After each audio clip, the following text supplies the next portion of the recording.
say depending on God, I'm not talking about an ethereal thing or just saying it. I'm talking about when you're hurt, when you're mad, when you're empty, when you're frustrated, when you feel lonely, when all those things, you turn to God. You don't turn on your spouse. You don't turn to something else.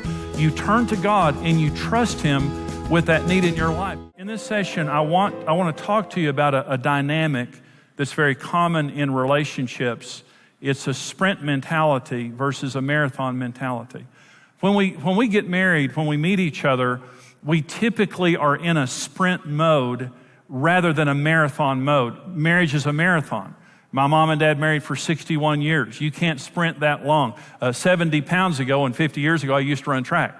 And so, when I ran track, the sprinters, you could go quick for a short distance, but the marathoners had a completely different mentality.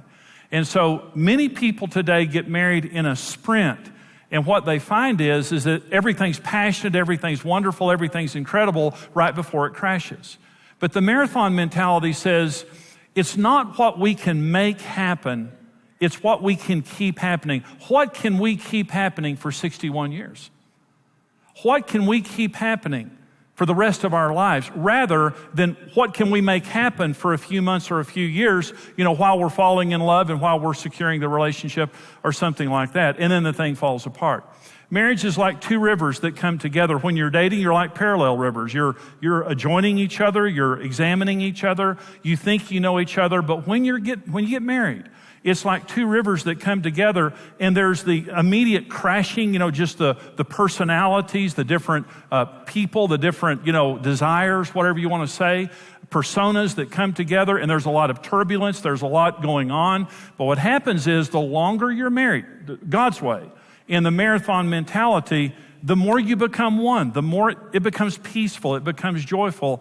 And I'm saying you absolutely can have a marriage that gets better and better and better, and you can have a marriage that lasts for the rest of your life.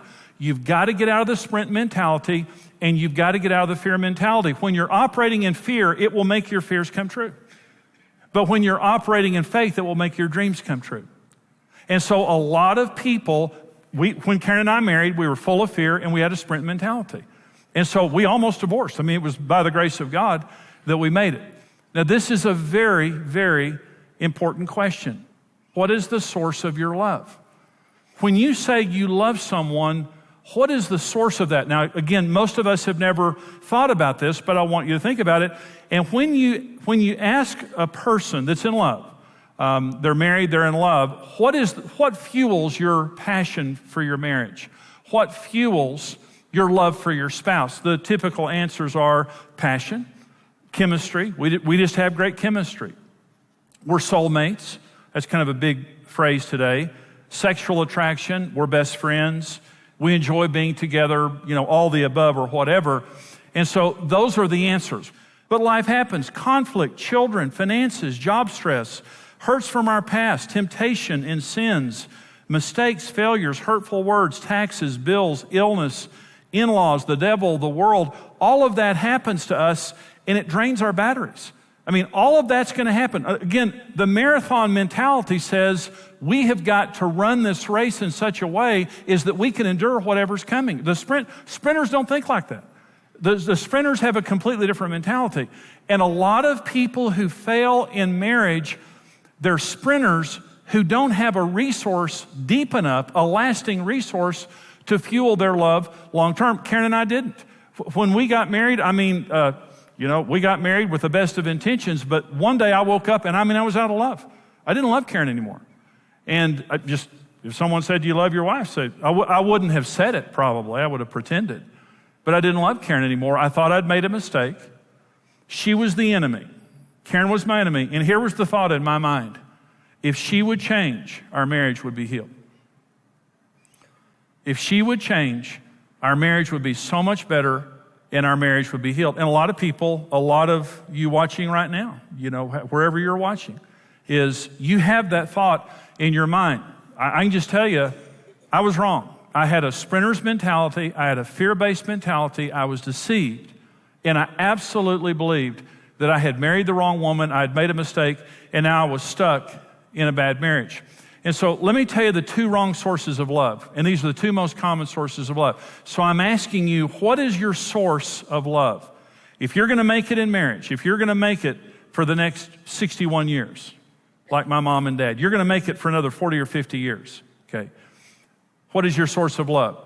Here's the most common source of love for people who get married. My spouse. My spouse is my source of love. You make me feel good. I like the way that I feel when I'm around you. You fill up my love tank. I'm looking for love. I'm looking for acceptance. I'm looking for a soulmate. I'm looking for a best friend. And being around you makes me feel this feeling. So Karen was my source of love. And what that means is I can't love you more than you're loving me.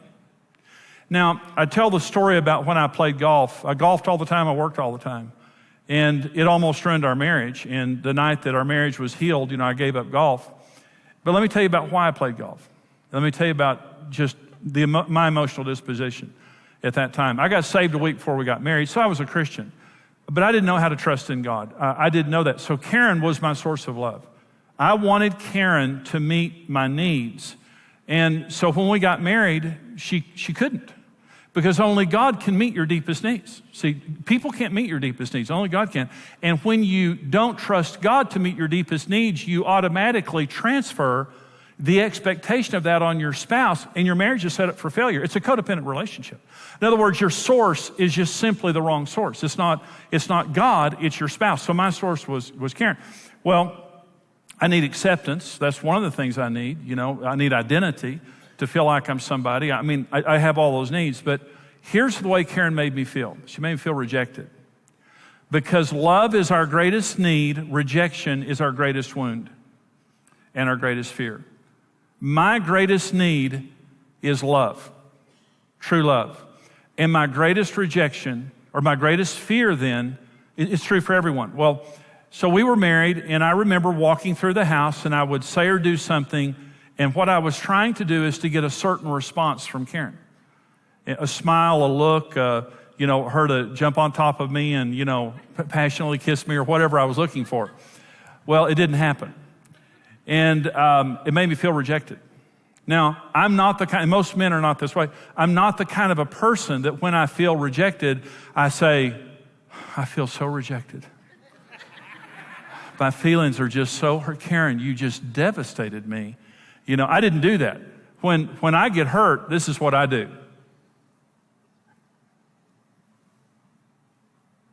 I set my jaw. I always tell them I'm getting upset because my jaw goes out. So I do.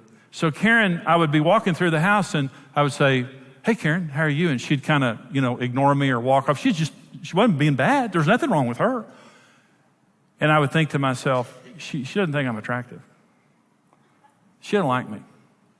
I don't know what I did, but and I felt rejected.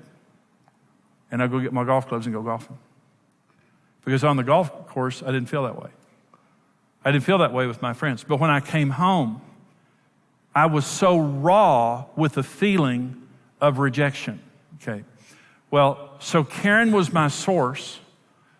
She made me, there's nothing wrong with her, but because she became my source, I could only love her as much as she was loving me. I felt disappointment. I felt frustration. She got pregnant. Life happened. Job stress, all the kind of things that began to happen that puts pressure on both of you, regardless of how hard you're trying. And so finally, I just turned my heart away from her. This is what I did. Because she was my source, I turned my heart away from her, and then I became angry and verbally hostile toward her. I punished her. My way of trying to change her was very ungodly, as I began to be verbally aggressive toward her and beat her down verbally, and that led us to the brink of divorce. The night that we almost separated. Then there's me, there's Jimmy, and me being the source of my love. Now, I want to say something to you about your spouse and God. I want you to listen to what I'm about to say, because this is a profound point. God made you in your mother's womb. God made your spouse in their mother's womb. And there's only one person who perfectly loves your spouse, and that's God. I do not perfectly love Karen Evans.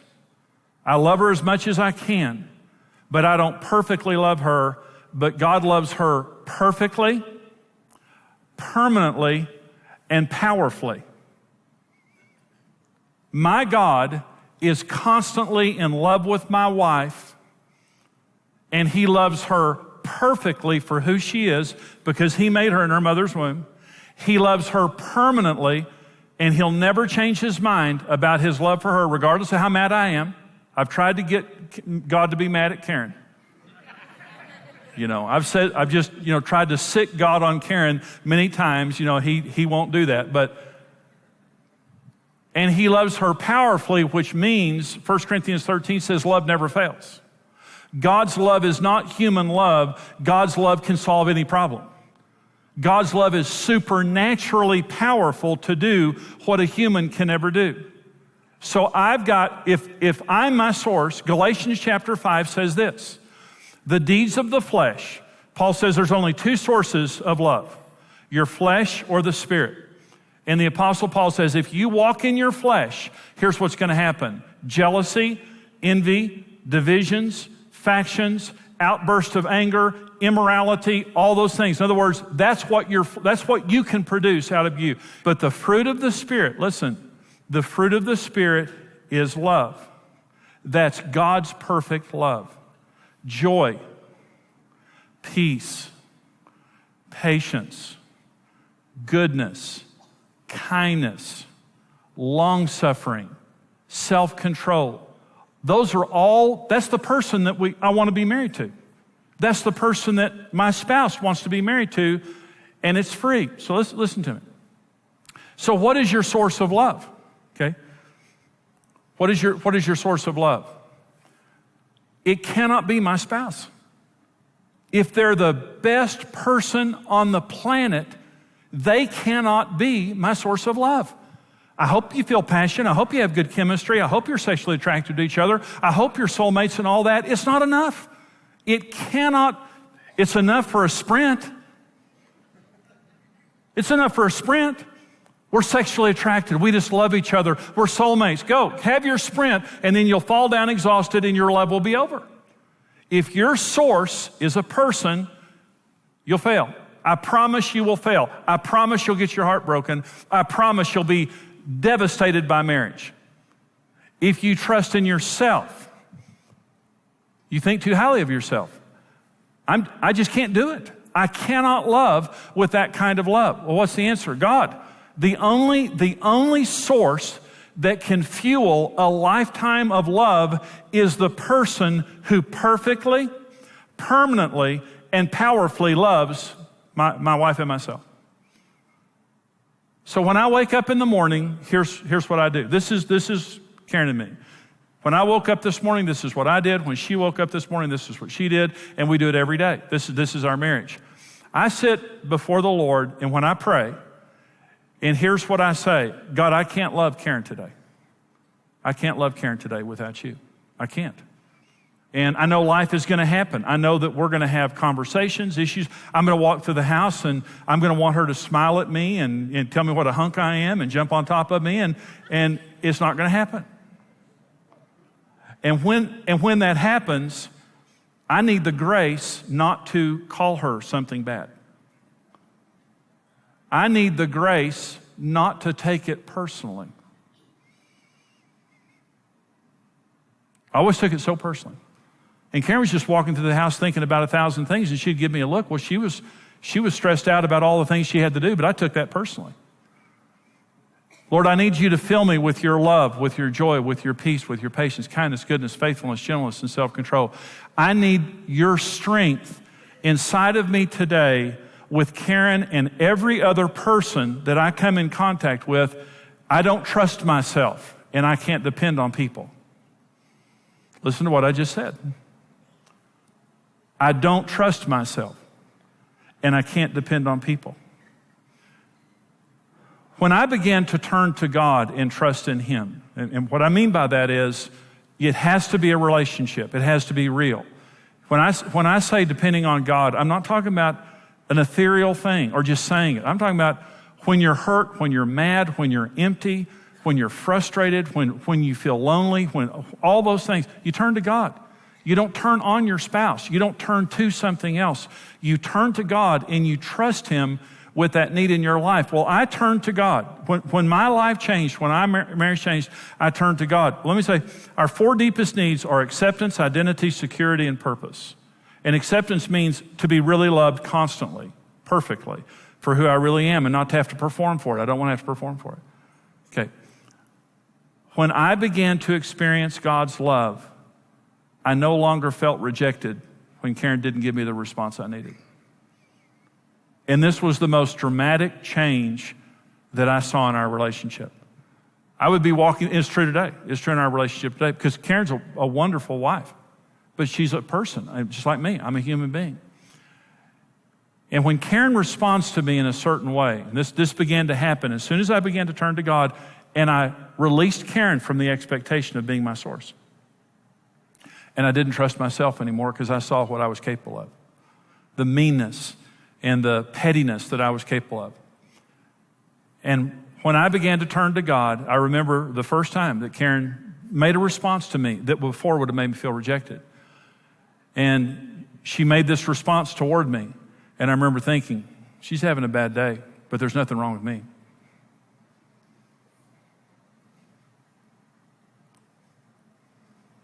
It felt so good. Because you know what my response was? To go help her. Rather than getting my feelings hurt and set my jaw, like, I'll get you back. I don't care what you cook tonight, it's not good. And I can't wait to tell you. Is this any good? Yeah. Now, next time you ask me if you look fat in that, you're going to get it, sister. I go, well, I don't know. Yeah. It feels so good not to depend on people. It feels so good. It feels so good to be able to love a person who's not loving you with God's love. When I'm mad at Karen, when I'm upset at Karen, and I go pray, God never takes my side. And I've tried to get him to do it many times. You know, God, strike her. Remember the Bible. You know, you struck people in the Bible. Strike her. But when I go and pray, you know what God does? He fills me with his love for her, because his love is perfect, permanent, and powerful. He'll never take an offense against her. He'll never reject her. He'll never stop believing in her. Ever. So if I try to get her to meet that need, if I try to meet my need myself, I've seen what I can do. But every time I turn to God, he fills me with a supernatural, perfect love for Karen. And we've been married 40 years, and I love that sister. And I'm going to be married to her for the rest of my life because of God. You can clap. Go ahead. And I know good and well that a lot of you have had your heart broken. And I'm like me. You've had your heart broken. You've been through difficult relationship after difficult relationship. And for some of you, as I'm sitting here talking, there's a light bulb that came on and said, I've just been trusting in people. I've been trusting in myself. I haven't been trusting in God. It's the number one question. Will your love last for a lifetime? If God is your source, absolutely. This program today, and we're talking about lifelong love and how our marriage can last a lifetime and how God made marriage to be a marathon and not a sprint. And you see in our world today so many people, and I feel so sorry for those people because Karen and I were exactly the same way when we first met and married. And they fall in love and everything's just so phenomenal and they're just, absolutely head over heels in love with each other and all of that's great. But then you see where months or a few years later, maybe they're bitter, they're angry, they're out of love, or maybe they've even divorced by then. We have a photographer we know really well, and he said that increasingly he'll go do wedding photos, for people getting married, and before he delivers the photographs, the couple is already divorced. And this is an example of the sprint mentality that says, we just have this passionate, incredible relationship, but it just doesn't last. Listen, God made marriage to last. He made He made your marriage to be a marathon where you can stay in love. But listen, the source of that love is God. You know, you can only get so much out of your spouse and so much out of yourself. But God is the eternal source of love. And one of the things that I said in this teaching is God's the only person that always loves your spouse and really loves all of us perfectly and permanently and powerfully. I want you to think about that for just a minute. God always is going to love your spouse. Now, your feelings may come or go. Your spouse's feelings may come or go. And really, truly, the reason I believe that so many people get into the sprint and then they end up so disillusioned is because they just run out of gas. The source of their love was the wrong source. And it can only last so long. You know, when you're tapping into the wrong well, it's just going to last for so long. You put that straw in a shallow bottle, you're not going to be able to suck on it very long until it goes dry. God is an eternal source that will never run dry. And He's always 24 hours a day stable and present and gracious and loving. And when Karen and I got married, I got so disillusioned because I just wasn't getting out of her what I wanted, even though I was head over heels madly in love with her a few years earlier. And we were in that sprint of passion and intimacy and all those kinds of things. We were out of love. We were on the brink of divorce. The only reason when Karen and I are asked the secret of our, 40 years of marriage, our answer is God. God is, and we love each other very much, but it's God in the middle of us. It's God in the center of our relationship that makes it work. Now listen, you may be a married couple watching this right now and you're saying, we made that mistake and we're going to correct that. Good for you. But did you know that you can make that decision all by yourself? Even if you're the only person trying in your marriage, once you turn to God and you make Him your source, your marriage is going to change. When you change, your marriage is going to change. So don't become overwhelmed or discouraged. Don't turn your heart away from your marriage. Turn your heart toward God and turn your heart toward your spouse, but make God your primary source and get out of that sprint and get into the marathon, and marriage will work for you.